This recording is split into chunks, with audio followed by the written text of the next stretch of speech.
Hello there. How are we today?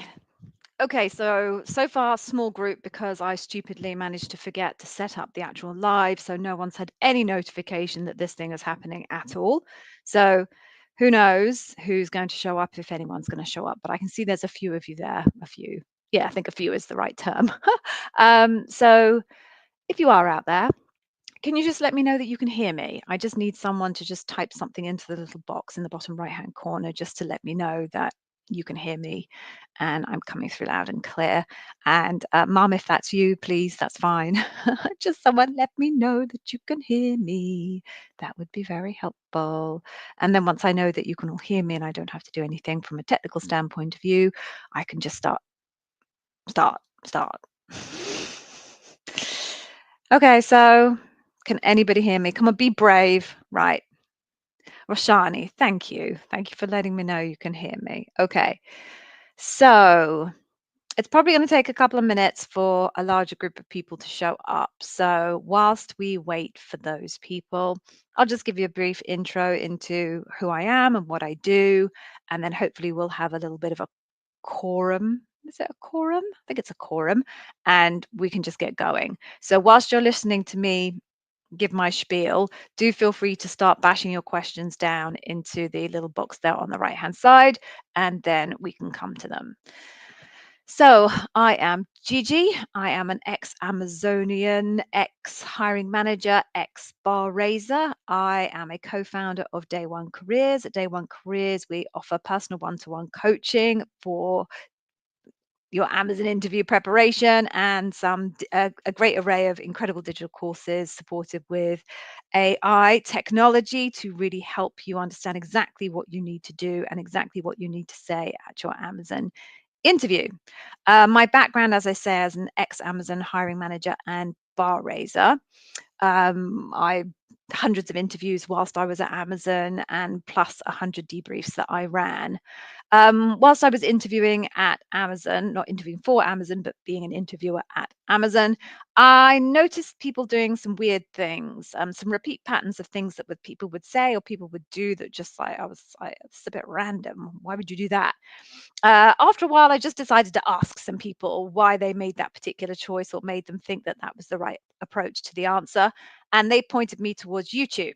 So I had a bit of a dive into YouTube, being the good Amazonian that I was. And at the time, I could see that there were just a few channels there and they weren't necessarily giving out the right information. There were people who had never been Amazon employees and they were obviously getting their information secondhand and maybe making some of it up and giving candidates some really, really bad information, and other people who had interviewed at Amazon but from very specific angles and very limited range. So yes, their advice was good, but good specifically for those particular job families that they were interviewing for. So I decided that I would just create a YouTube channel and try and give high quality advice that covered the spectrum of what you might expect at the Amazon interview. It went down really well, and actually I was still working at Amazon at the time, and they promoted me. I got into the internal communications, and they thought it was great. When I left Amazon, I decided that I would see if I might be able to turn this into a little bit of a side hustle. So I set up my own business, the Amazon Interview Whiz Academy, doing digital courses and a little bit of one-to-one coaching at the time. So that went really well, learned a lot, built my courses out. And then I crossed paths with Yevgeny, who is my business partner at the moment. We had both coached exactly the same individual and who told us that we should meet. And we did meet, and we realized that we would do much better combining forces than we were going head to head with each other. Yevgeny's story is slightly different to mine. He was a hiring manager at Amazon, and he also noticed an opportunity to help candidates with a little bit of coaching and see if they would do better in their actual next stage of interview, which he did, and discovered that yes, there was definitely an opportunity for more effective and correct advice for Amazonians in the marketplace. So we are Day One Careers together. And as I said, we do a whole bunch of really, really incredible digital courses with some amazing AI technology underpinning it, as well as one-to-one coaching. And of course, as you well know, we have this extensive YouTube channel with hundreds of videos on it at this stage, and also a very extensive blog on our Day One Careers website. And we run this weekly session where you can ask us any questions and we will give you the best advice that we can. The way it works is you literally just write questions in the sidebar here, and I will do my very best to answer them. In terms of the type of questions that are going to be useful questions for you to ask, please don't ask anything too generic like, oh, I've got an interview tomorrow, any tips? Because, of course, yes, I've got tips. There's a whole YouTube channel full of tips. Equally, one thing I'm not going to be able to help you on is very specific functional questions. So if you have a very specific functional slash technical question about what you might be asked as a principal nuclear program manager, which is a job description review that I had through earlier, which blew my mind, or specific questions that you might be asked as a front end Rust engineer, I'm afraid I'm not going to be able to answer those. There are thousands of job families in Amazon, and I cannot be a functional expert in all of them. But where I am an expert is in the behavioral leadership principle side of things and the actual process itself. Everybody will face leadership principle focused questions. So, whatever you're here for, you won't be wasting your time if you listen to that insight and that feedback. In terms of asking questions, if you have a multi-part question, there is a text limit to the boxes that you have to put them into. So if you find yourself stumbling across that text limit, just kind of put one at the end of your sentence, so I know that I should look for two, and then two at the end of the next one, so that I know I need to look for three, etc. Okay, I'm on my own today. Yevgeny has had some kind of family childcare type crisis. So I am on my own. So I will get going. It looks like Keith has a whole bunch of questions. If nobody other than Keith has questions, then we can wrap this session up very quickly and I can go avoid my daughter who's in a foul mood having come back from school. Or if anyone else has questions, we will just keep going longer. I have an hour. So if you want to use it, let's use it.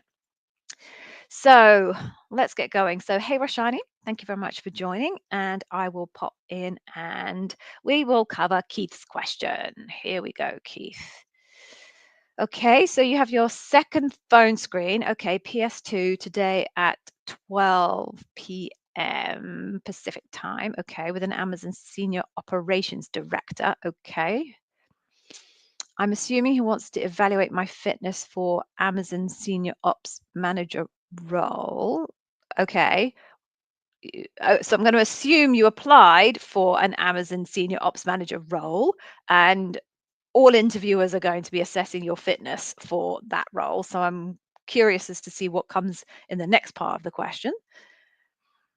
Or if I'm better fit for an operations manager role. Okay, I prepared 2-star stories as well as aligning my intro and walk me through your resume to these leadership principles. You're going to ask me what the right leadership principles are. Okay. All right. I am prepared for other leadership. What advice would I have for me on today's phone screen as it pertains to the fact that I'm interviewing with a. Okay. Okay. Okay. Right. So, Keith, I don't know if today is about assessing your fit for an L5 or an L6 role.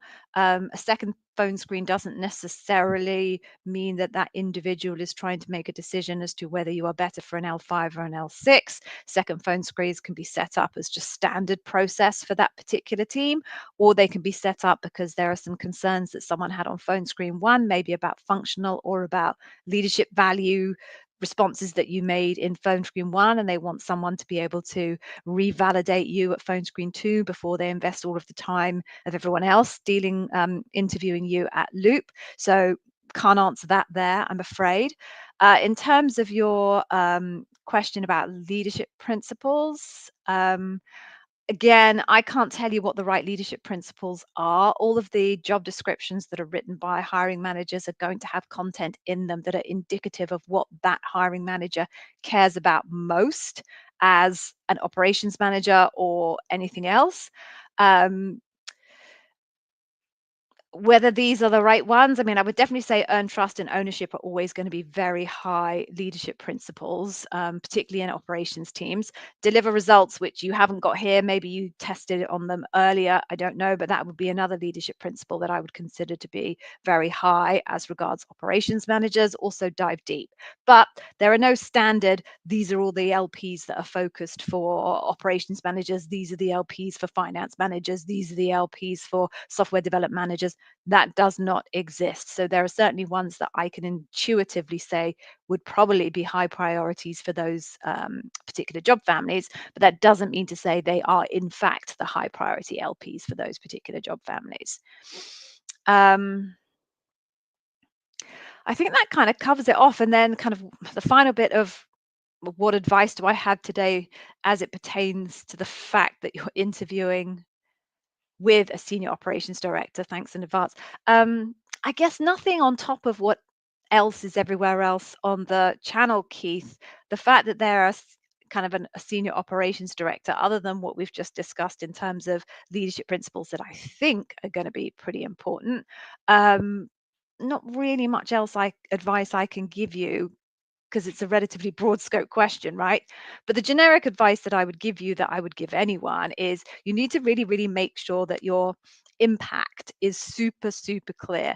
I guess maybe this pertains even more so for an operations role, but then that would be marginal over any other role. You need to really, really make clear when you give this person examples of your career history exactly what your impact is, and your impact is distinct from everybody else's impact. So avoid the whole we delivered that. We need to be super, super clear. What did you do specifically in all of those stories? And how has the dial been moved from point A to point B?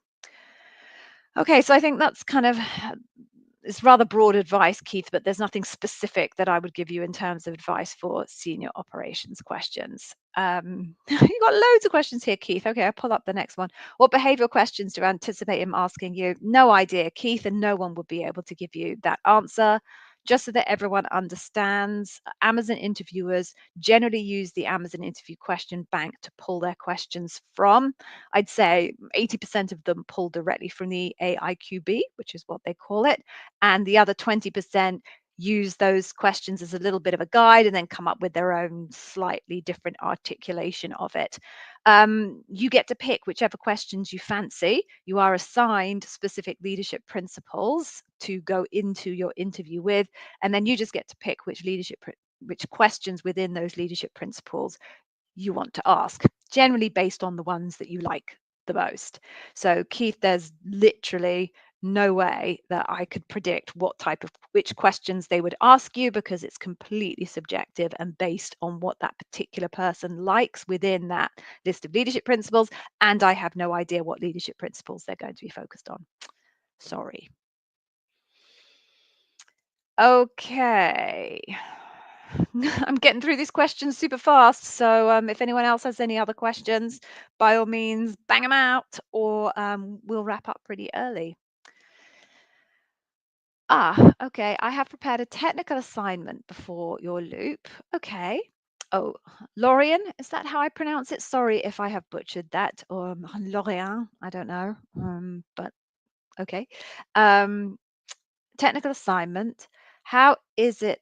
How is that usually split between the interviewers? I've been told to prepare a 10-minute presentation with an additional 10 minutes for questions. I don't really understand your question. I have to be honest with you, because if you've been asked to prepare a technical assignment, then my assumption is you would just review that with one interviewer.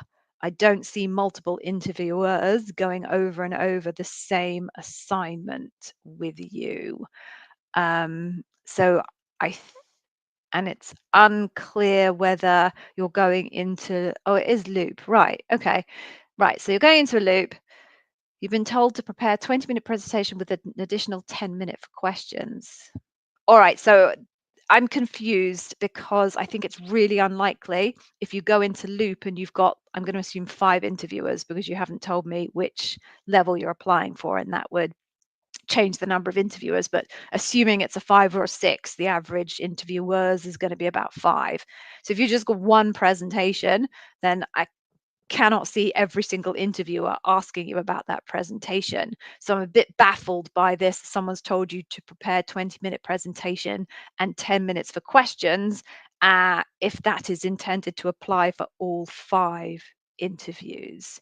My assumption would be that would be for one of the interviews, and then you would have subsequent interviews that were focused on leadership principles. But this is a 30-minute interview that you're just describing to me, which suggests you're relatively junior. So I've got so many information gaps here, Lion. I'm not quite sure where to take this, other than to say it would be pretty rare to have to repeat yourself over and over and over with multiple interviewers. Not sure what to add onto that. So if you've got some more info for me, and I'm not sure actually I could answer the question any better, because even if you offered more info to me, I suspect my answer would be the same, which is I still think you'd only have to go through your technical presentation with one interviewer. Okay, I hope that helps ish. Mohammed, hello. I have an interview round before the loop for a business intelligence engineer. The first one was a technical assessment in the interview. What can I expect in that? Right, so I think what you're telling me, Mohammed, is that you have already done one phone screen, and that phone screen was some kind of a technical assessment. You've now been asked to a second phone screen, which will then determine if you make it through to loop. And you are now asking me, what can you expect in that second phone screen? If I have that correct, then I will continue on. If I have misunderstood that, you can let me know in the comments further down. So my expectation of what you can expect in a phone screen 2, if your phone screen 1 has already covered the technical aspects, would be that your phone screen 2 would be completely focused on leadership principle, behavioral questions. So again, I cannot tell you exactly what leadership principles they will cover. So what you need to do is go and have a look at your job description and try and break it down almost word by word and identify what leadership principles you think the language used in the job description are indicative of. I have 2 videos on the YouTube channel. I think it's called Job Description Deconstruction. There is a playlist that will show you me doing that exercise live.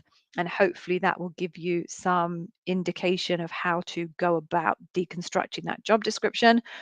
Once you've done that, hopefully you will get a stronger sense of what the more frequently indicated leadership principles are in that job description, which will then lead you to maybe conclude which ones are more likely to be covered in your phone screen 2. That would be my expectation. However, there is no 100% formula to this. Some teams will split technical and behavioral across multiple interviews. Other teams will focus some on technical and then the next on behavioral. There is no 100% formula, but if I were you, my assumption is, why would they test you on technical again? More likely moving on to the leadership principle focused behavioral questions. Okay. Moving on then. Okay, another question from you, Mohammed. What do I suggest should be the way of answering tell me about yourself? Should it be a detailed explanation of your resume or anything else? Simply put, how can we make that efficient? Okay, so you're moving on to phone screen 2 anyway, Mohammed. So I would expect the tell me about yourself question to actually not be particularly significant in terms of its contribution to your interviewer's decision to move you forward to loop.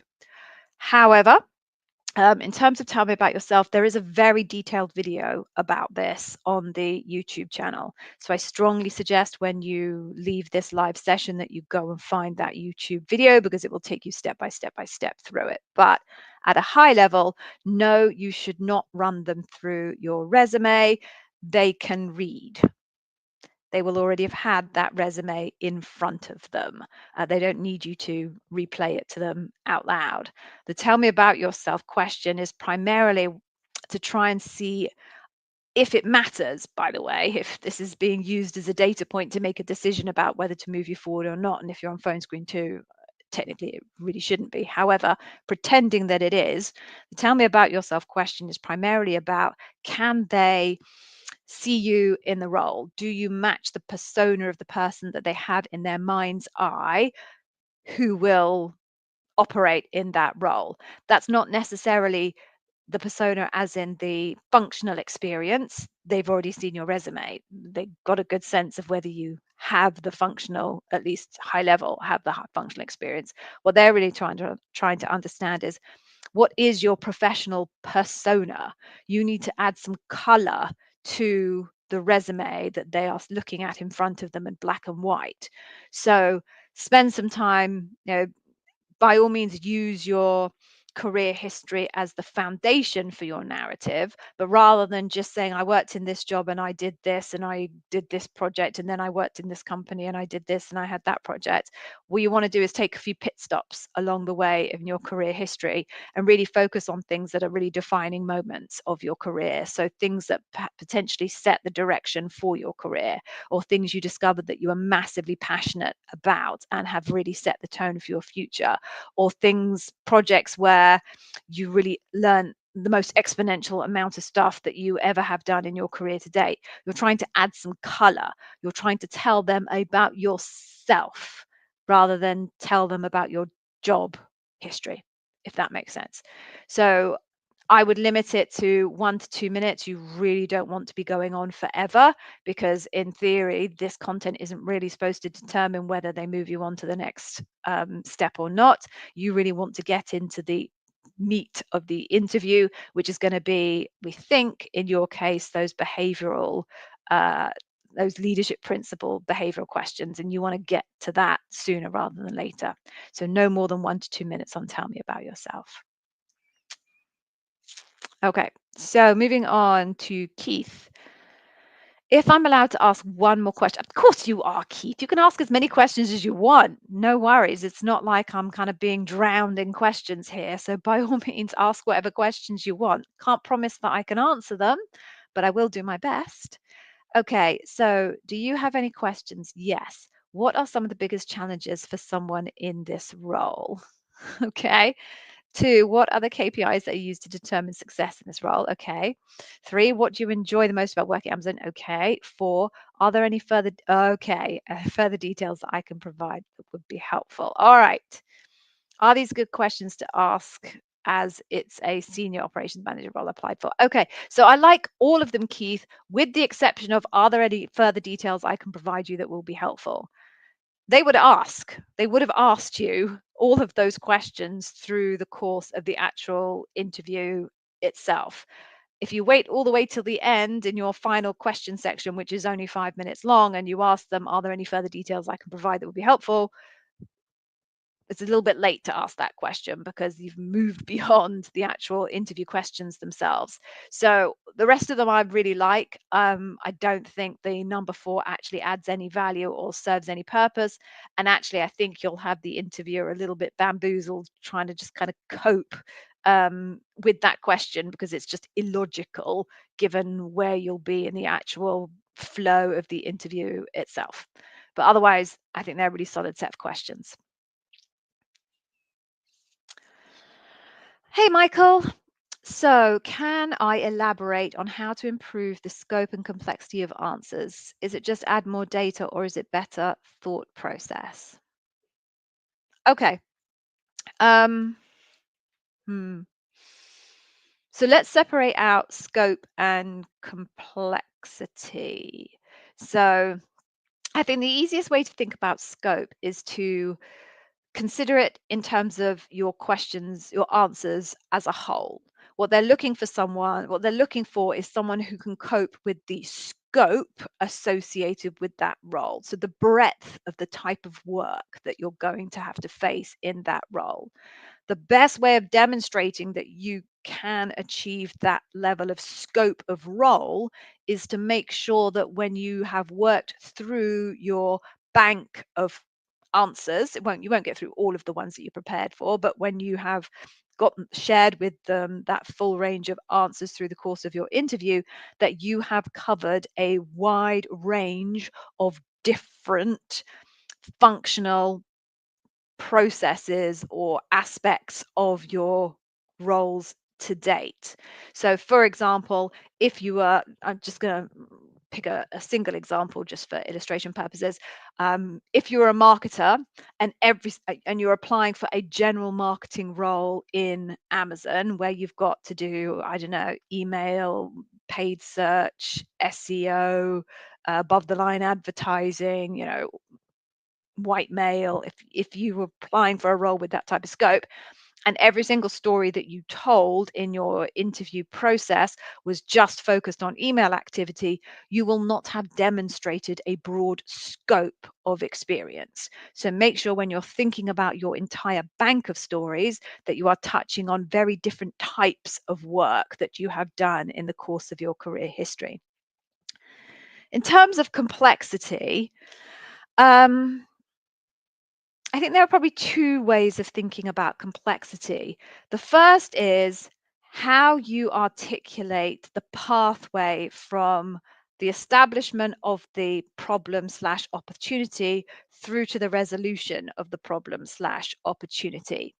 If that journey, as you articulate it, sounds very direct with no bumps in the road, nothing coming along that you didn't expect, nothing that turned out to be a little bit trickier than you thought it was going to be, it does not sound like it was a particularly challenging slash complex thing to achieve. If it sounds too easy, what you're going to fall into the trap of is when they're starting to think about, okay, let me benchmark this person against my existing kind of team. It doesn't necessarily have to be their team, but generally it'll be like people who are operating at that level in that particular job family. If I was to compare this story to all of those people that are operating in this job family at this level, can I imagine any of them achieving what this individual achieved in this story? If the answer is yes, then you will not be bar raising. So you need your story to demonstrate a level of complexity and difficulty where you leave the interviewer going, I don't think my bottom performer could have done that. I really think only my kind of top 50% could have achieved that. So you have to avoid making it sound too simple and too linear as regards how easy it is to get from A to Z. Um, the other piece of complexity is just about, how do I articulate this? About the kind of the variables that you have to face, the kind of the level of complexity of this situation. So, if your story is all about, oh gosh, I don't know, all about um, a client, if you were in Amazon ads, let's say, and you're an account manager, if your story is all about a client whose campaign did not achieve the number of impressions that you had expected them to, and your story is about how you then went and worked out why those impressions didn't appear, if it's really simple to do, i.e., all you have to do is look at a single Tableau report and there it all is in front of you, that lacks complexity. I'm not particularly impressed at your dive deep skills if you just read a single Tableau report. Whereas if there are 15 different reports that you have to go to, and you can tell me that a number of those reports have missing data points, or you identify that some of those reports have definitions against a particular metric that are not the right definitions, and you've discovered this by some means, I don't know what, suddenly I get a story that's much more complicated. There are more aspects of it. There are more plates spinning. There's more knowledge and insight that you're able to articulate. There's more effort and inputs and outputs that you are kind of narrating in this story. That then feels like a much more complicated story. So I hope that makes sense. I think the best way, actually, this is a little cheat that I offer my coaching candidates. I think the best way to really benchmark, do you have a story that is of sufficient complexity, is to kind of ask yourself, do I think that if I told this story this way, do I think anyone in my peer group could have done what I appear to have achieved in this story? If your answer is yes, then your story is definitely not got the level of complexity that you're going to want. You'll really want to be benchmarking your manager. If your story is something that you can kind of imagine that your manager would have been proud of achieving, then that's a story probably with the level of complexity and impact that you'd be looking for to share at an Amazon interview. I hope that helps. Okay. Oh, do you know what? I'm not even going to try and pronounce your name. I hope you are not offended by that, but I simply know that I would get this horribly wrong, and I do not need to embarrass myself yet again today. So apologies for not saying your name. If you would like to spell it out phonetically lower down, I will give it a go. But apologies, I don't mean to be offensive. Okay. What is better in the loop? Repeating a great story, a 9 out of 10 story, or telling a new story that isn't as good? Oh, I'm afraid there is no single answer to this one.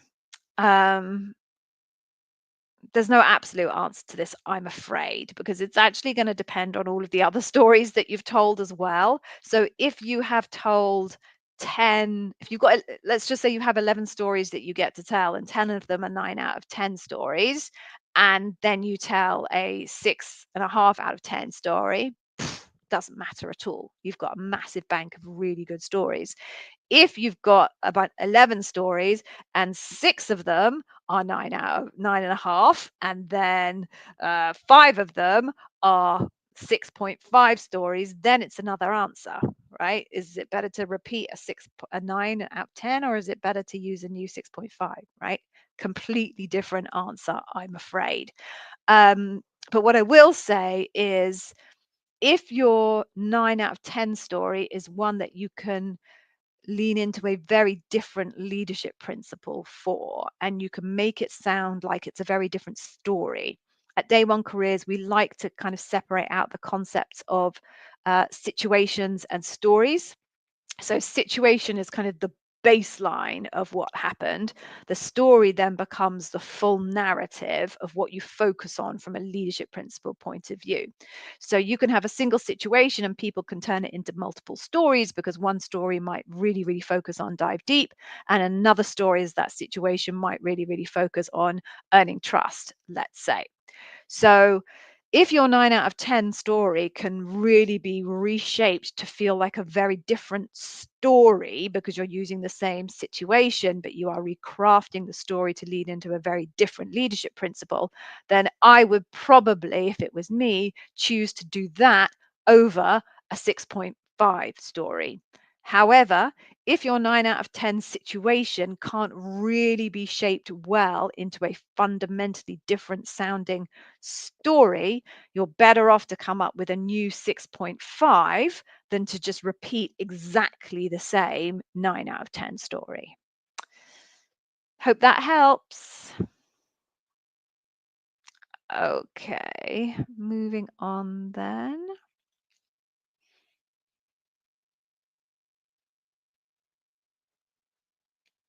Okay. Namratha. Namratha? Hope I've got that right. Okay. You have a loop coming up for a business analyst. What kind of questions can you expect? Okay. Can I just focus on the key LPs with just 3 years of experience? I don't have many stories to satisfy all LPs. Okay, so I can't tell you which questions to expect. I think I made this earlier, but maybe you weren't here. So the questions are chosen by the individual interviewers based on the things they like the most to ask. The leadership principles are assigned to them, sometimes mostly at random, sometimes specifically by a hiring manager who knows they're particularly good at one leadership principle. Okay, so then do I know exactly what leadership principles you're going to be asked about? No. As I said earlier, there are no fixed leadership principles for each of the individual job families that everybody has to adhere to. The leadership principles that are going to be used at Loop are determined by the hiring manager. If you have a look at your job description and break that down, you might be able to identify what are potentially the most important leadership principles or the most repeated leadership principles. There is a video on the YouTube channel that describes to you exactly how to do that. Um, Business analysts, I would expect things like dive deep, earn trust, customer obsession, deliver results. Those are very typical leadership principles for a business analyst. Maybe also learn and be curious, but no guarantees whatsoever that those will actually be the leadership principles that they care about the most at Loop. That's just based on my experience and having done hundreds of job description reviews. Can you just focus on the key LP with just 3 years experience? Okay, so, there's some kind of intimation in that question that you actually know what those key LPs are. Not sure. You haven't told me you definitely know what they are. However, if you are going to Loop, there is no way that they will just be focusing on three leadership principles. You haven't told me what level the job is, but if you're calling it business analyst, I'm going to assume it's L5, maybe L3 for a business analyst. So you can probably expect somewhere between 5 if you are interviewing at L5 and 4 if you're interviewing at L4 interviewers. Each interviewer usually gets assigned two leadership principles, sometimes less, sometimes more, but that's kind of the norm. So if we assume 5, then you've got 10 leadership principles. If we assume 4, then you'll have 8 leadership principles. So no, 3 leadership principles, I don't think, or key leadership principles, sorry. Um, just focusing on a couple of leadership principles because you haven't shared with me how many you think the key leadership principles are or what they are, but just focusing on a few leadership principles, I don't think is going to cover enough basis for you. But you have just you've only got 3 years experience. This is going to be at L4 level. Okay. You don't have many stories to satisfy all LPs. So the expectation would be, I think, for you that you would have to repeat a number of your scenarios and present them as different stories in the way that I just described a few minutes ago with somebody else. It's very much understood that people with very little experience are not going to be able to come up with 20 unique stories as part of their interview process. There is a lot of forgiveness for people with very kind of few years of experience behind them. So have a look at your core stories and ask yourself, can I tell this as an earned trust story? Can I tell this? What other leadership principle can I ask? Can I tell this story as a flavor of? And if you need to have two leadership principles covering one scenario, that'll be fine. If you need to have three leadership principles covering one scenario, that also may be okay. So don't worry too much about the advice that's out there about not repeating stories. Doesn't really count for people who are really very, very early career, which obviously you are. I hope that helps.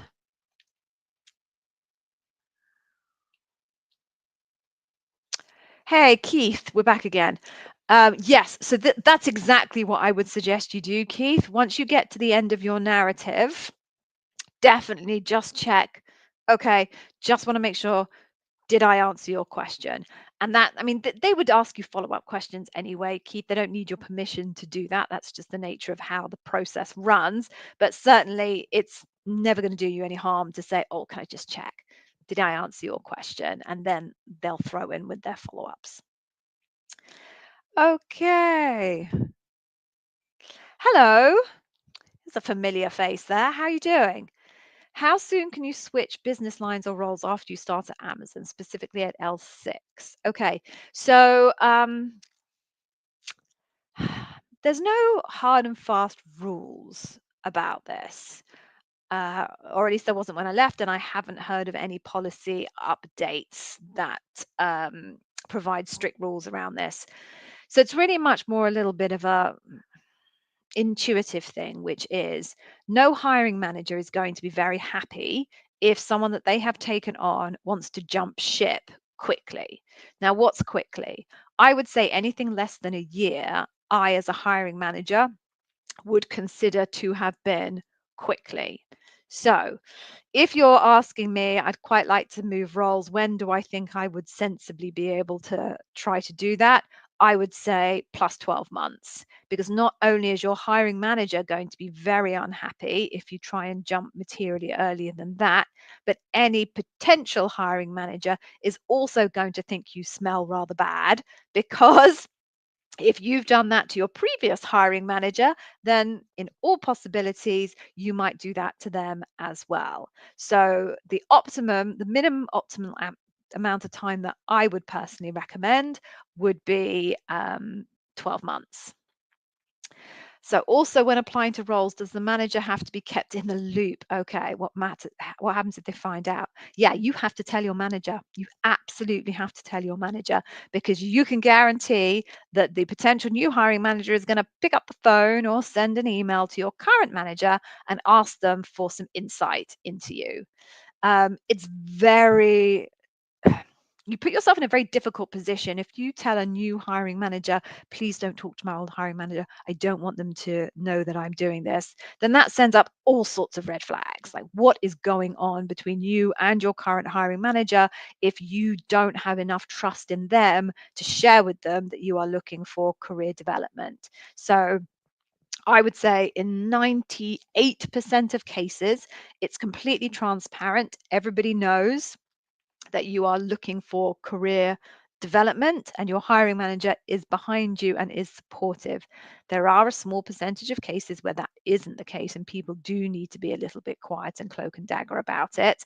But that's very risky, frequently backfires, and I would say it needs to be for very particular reasons as to why you wouldn't share with your hiring manager. Sorry, you wouldn't share with your line manager that you are looking for new opportunities. I hope that helps.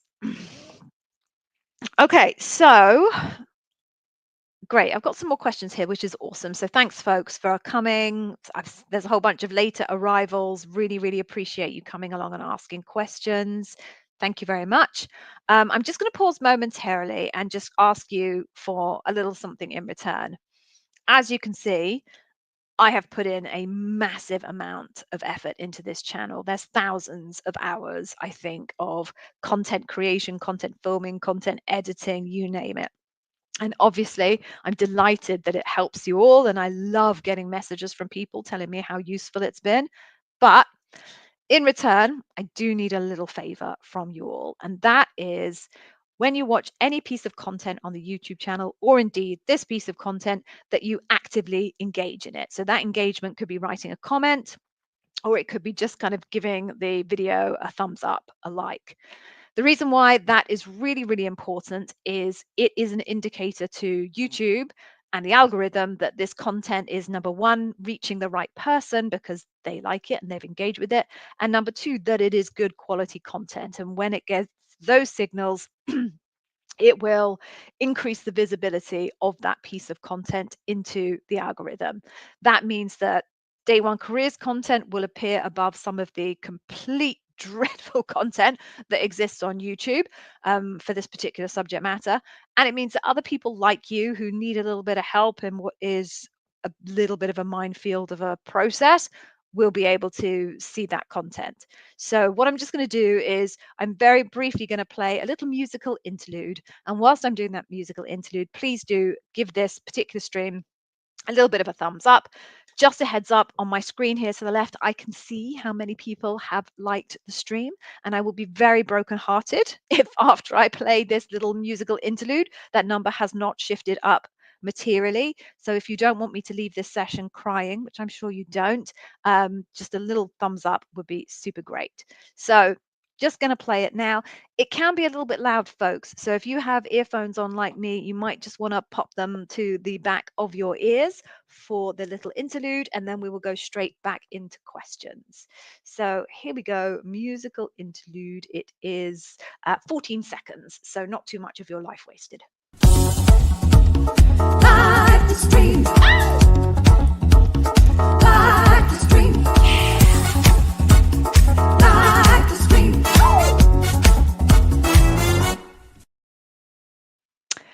There we go, folks. So, yeah, we've gone up a little bit in numbers, but if you haven't liked the stream, then please do. And I've just realized I look frighteningly like that's obviously my little face cut into some weird person doing something. I do look frighteningly like my mum from the 70s in that. So that's a little bit scary. Mum, did you recognize yourself? All right. So please do like the stream, and I'm going to move on to the next question. Okay, Mohammed, so you're interviewing for an L5. How to make stories more interesting. How do you engage the interviewer whilst explaining everything in the story to someone who has no knowledge at all? You make the story interesting by answering the question. you know, your interviewer is looking for evidence that you have demonstrated that particular leadership principle. So you make it interesting by giving them the data that they're looking for, because they're sitting there listening, waiting for you to come up with that piece of data. So look, this isn't a movie or a music video. This isn't about, does someone leave going, wow, what an interesting and fun story. They want to leave going, okay, great, I really saw the evidence of earned trust in that, and that's what they find interesting. So I would caution you in terms of, I don't know where you got this kind of feedback, in terms of if there's career coaches or interview coaches that say you have to be an amazing storyteller, you have to engage your interviewer. Personally, I just think that's complete bullshit. I might get censored by YouTube for that one. What you need to do is answer the question, make sure that you are focused on the key part of the question that clearly indicates to you the part of your story that they're interested in hearing about. Make sure that you set the situation up really clearly so they're not confused and they don't have to work backwards and pick clues out of your action section in order to work out what the hell's going on. So set it up super clearly. Make sure you've got a really clear goal. I don't like to use the term task. I think task confuses people. They tend to just sum actions up into themes when they talk about task. So clearly state your goal. I am trying to achieve X. And then focus on talking about your actions points that are connected to the question that you're asked. Don't overthink it. You don't need to be Tom Hardy, who tells, like, you all probably don't know who Tom Hardy is anyway, or maybe you do. He tells BBC bedtime stories to children on the BBC here in the UK. You don't have to be a storyteller. You don't need to. I was going to say Stephen Fry with the Harry Potter novels, but he doesn't even do the American Harry Potter novels. So I'm just keep digging myself a further ditch. Answer the question. It doesn't need to be interesting, or at least you don't have to think it's interesting. It needs to answer the question, and the interviewer will find that interesting. Hope that makes sense. Okay. What kind of questions will the bar raiser ask? Will they ask technical questions like, what's the difference between delete and truncate? This lacks context. This lacks complete context. I have no idea what role you're going for, so I have no idea what delete or truncate is all about. However, let me just break this down. What kind of questions will the bar raiser ask? Same types of questions as every other interviewer might ask. There is nothing special about the bar raiser interview. There's nothing unique about what they ask and how they ask it. Will they ask technical questions? Unlikely, because in most cases, the bar raiser is not from the team that you are interviewing for. They are an independent third party, which usually means they're not from the same functional skill set as you. Now, sometimes that isn't true. If you are applying for, say, a software development engineer or a solutions architect role, it is very possible to get bar raisers who are solutions architects or software development managers from completely different teams, because there's just so goddamn many of them. So you might be in a position where you do have a bar raiser who is a functional expert in your area, but isn't actually associated with the team that you're working for, in which case they might be allocated functional questions. But for most roles, they won't be from that functional area, and therefore they're unlikely to ask you functional questions. Okay, hope that makes sense. Moving on to Joy. Oh, you're welcome. Thank you. You have a 5-hour loop and you're not sure if it's an L5 or an L4. Okay, I'd say it's an L5. If you've got 5 hours, much more likely to be an L5 than an L4. How many questions should you expect from an interviewer? Sadly, Joy, that is a how long is a piece of string question, because it varies enormously. And there are a couple of different variables that drive how many questions you're going to expect. The first is how many leadership principles they get. Well, I'm going to assume that if you're at L5, they're going to probably assign 2 leadership principles per interviewer. Not always the case, but that is the general rule of thumb. Okay, so then it's a question of how many leadership principle questions are you going to be asked? The major influencing variable around that is you. How long are the answers that you share? If your answers are only 2 minutes long, then you're going to end up in an hour interview having to answer a lot of questions. If your answers actually run more to the 6, 7 minute mark, you're going to have to answer fewer questions because there will be less time to fit more number of questions in. So you are a key determiner of how many questions you end up answering in an interview. The next key determiner is the style of the interviewer. Some interviewers have a particular number of questions that they want to get through in that time. My preference was to do 3 so that I would be able to ask 2 leadership principles, 2 questions for one leadership principle and 1 question for another leadership principle. Other people goal seek 2, other people goal seek 4. Like there's no hard and fast rule. There is actually a best practice, which is 3, but that's not codified anywhere and people are not taught you have to achieve this particular number of questions, as far as I'm aware. So I usually tell people to assume 2.5 per interview, multiply that by the number of interviews that you've got, and you're probably looking, Joy, at somewhere between 12 to 15 questions across the course of your loop. But as I said, no guarantees, open to variables in terms of what you're driving and what the interviewer's preference are. I hope that helps.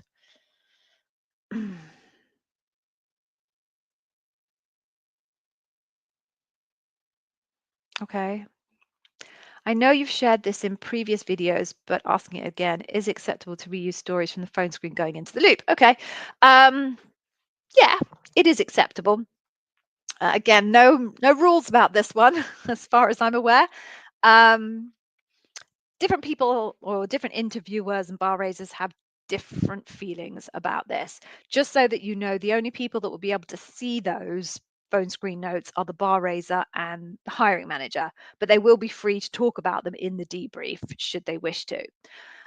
Some bar raisers and hiring managers are absolutely fine with you repeating stories from phone screen into loop. Some are not. I have to say I wasn't. I felt that it was a chip you had already cached to get you to the next round, and I wasn't overly keen on those chips being reused at debrief, but that was my own personal opinion as a bar raiser. So my suggestion would be if you want to repeat a story between phone screen and loop, as I mentioned earlier with other candidates or other questions here, I would try and use the same situation and craft it into a different story. So if you had a particular situation which you know you answered for, you think you answered for an earned trust story in your phone screen, then see if there's another leadership principle that you could reshape that question for. So although you are repeating a situation in loop that you had in phone screen, the actual story itself will sound quite different. Okay, Keith, you're planning to use the verbiage work backwards when I can in all of my star answers and behavioral answers. Do I think this is wise considering your, okay, yeah.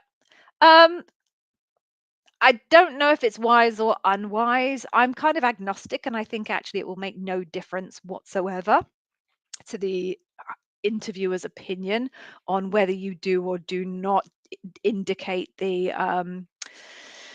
behaviors that they're looking for in that particular leadership principle.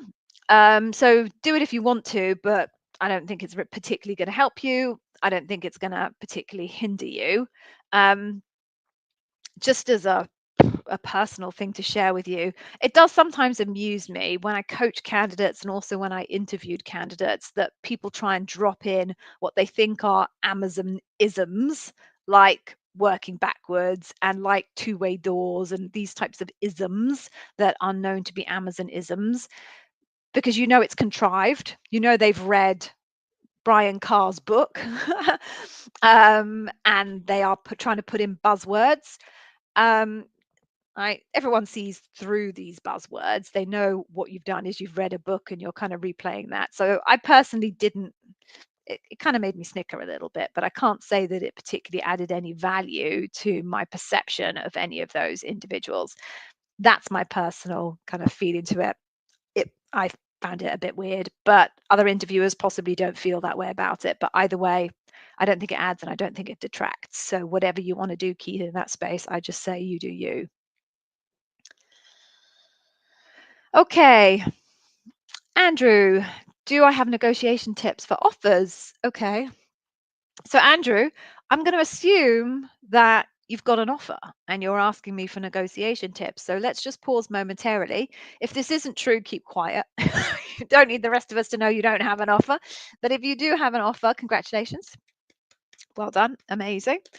What is the easiest part to negotiate? Base, bonus, or stock? Definitely stock, definitely RSUs. Amazon has always been more flexible in terms of their willingness to negotiate on RSUs. So, in order of priority, go for RSUs first, then go for bonus, then go for base.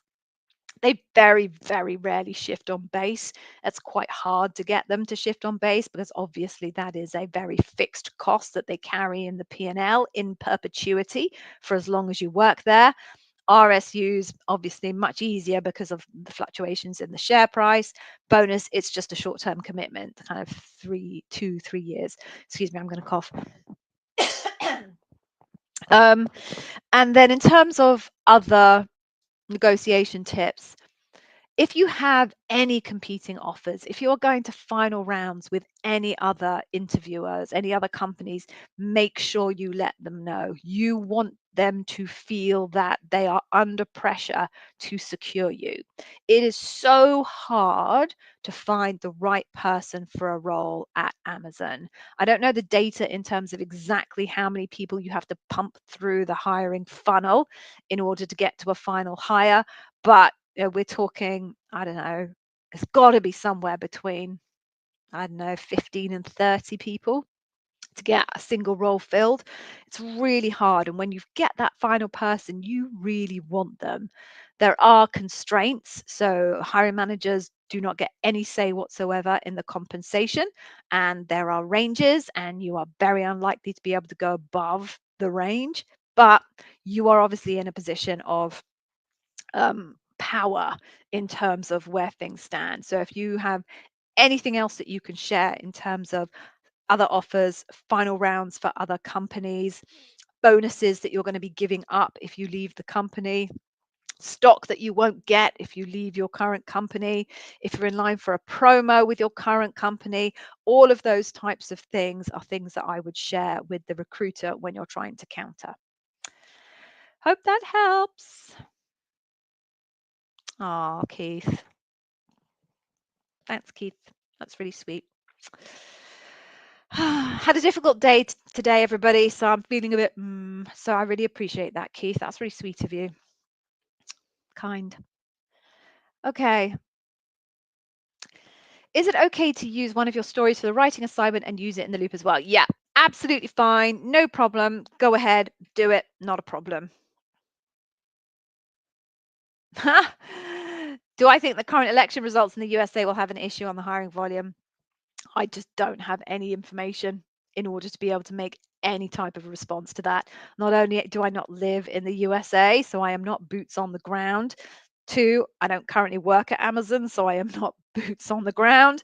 And even if I did both of those things, I'm not high. I would not be high enough in Amazon to really have a view on that. So sorry, AJ. Um, no idea. Oh, it's another person saying something nice. Hey, Metaverse Mind, welcome back. Oh, thank you. Thank you. Oh, thanks, people. Honestly, I'm really feeling that. Thank you.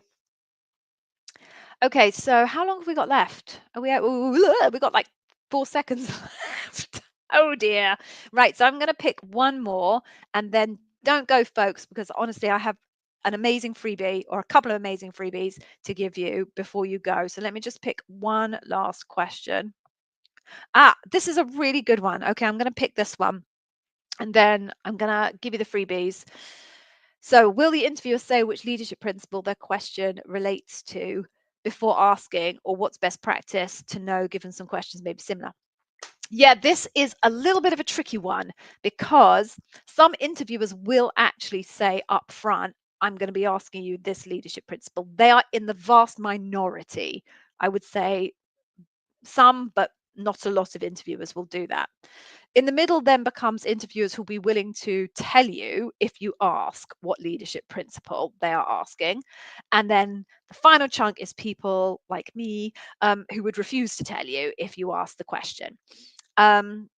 Primarily, my advice is don't be distracted by the leadership principle. And you're going to be like, Gigi, what are you talking about? Your courses are all about being focused on the leadership principle. Yes, they are. So from a day one careers perspective, focus on leadership principles in your preparation stage.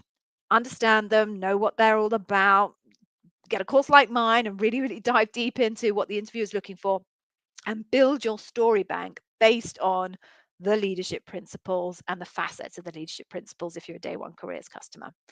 When you get to interview, then you're not thinking about leadership principles. You have to answer the question, which means if you have prepared properly using the leadership principles, because every question derives from a leadership principle, when you are asked a question, what you should be able to do is simply think about which of the stories that I've prepared in the past connect to this specific question. And if you're then answering the question and really focusing on couple of key words that are in the question, you will inevitably be talking about behaviors that connect to the leadership principle that they're focused on, because the question itself will be focused on the leadership principle that they are interested in. Okay, so my personal experience is if I told a candidate what the leadership principle was, they wouldn't answer the question. They would just go, oh yeah, I've got an earned trust answer, and they would just bleh their earned trust answer, and quite often it didn't meet the question that I had asked. And there is nothing worse, I promise you, nothing worse as an interviewer than to ask a question and your candidate not to answer it. There is no surer way to being not inclined than have a bunch of people in debrief go, ignore my question. I just didn't answer my question.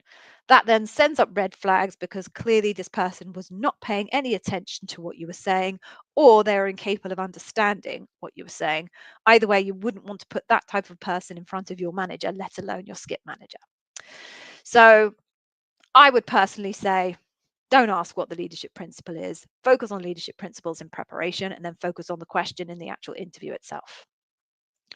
Okay, so as I said, I'm going to give you some amazing free stuff. Don't go. There are loads of people that already left and they will regret it to the end of their days. Here is a link to some awesome free stuff. So what is in that free stuff? I will rattle it off quickly and then you folks can go and I can go and have a cup of tea. So first thing is there is a little taster course in there around day one careers and how we teach the Amazon leadership principles focused on facets. Basically, we've deconstructed the leadership principles to show you the different types of flavors of that leadership principle that leadership principle is made up of, and we then take you through what exactly the interviewer is looking for in your answers. And then there's a little mock interview of me interviewing me so that you can see how it comes together in an interview. So that particular freebie is focused on customer obsession, because that is the most common leadership principle that everyone is asked. So go take it, totally free. You will definitely benefit from it no matter what role you're applying for. So go take that. The other thing that's there is a list of what we call plausible Amazon interview questions. Now, we cannot give you the exact Amazon interview questions, but we do have sufficient knowledge and experience of them to be able to come up with a list of our own that are very plausible Amazon interview questions and are perfect for practice. Do not try and create stories and answers for every single one of those because they're not the right questions, but they will be really, really helpful for practice once you've built your story bank and you want to see how you would cope with answering a specific question. So go take that.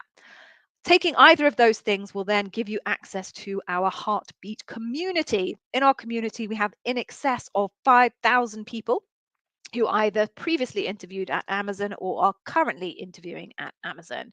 We have a number of channels there where you can meet up with people, find yourself interview buddies. We also have an amazing AI chatbot on that community. Basically, everything that's in the YouTube channel has been fed into this chatbot.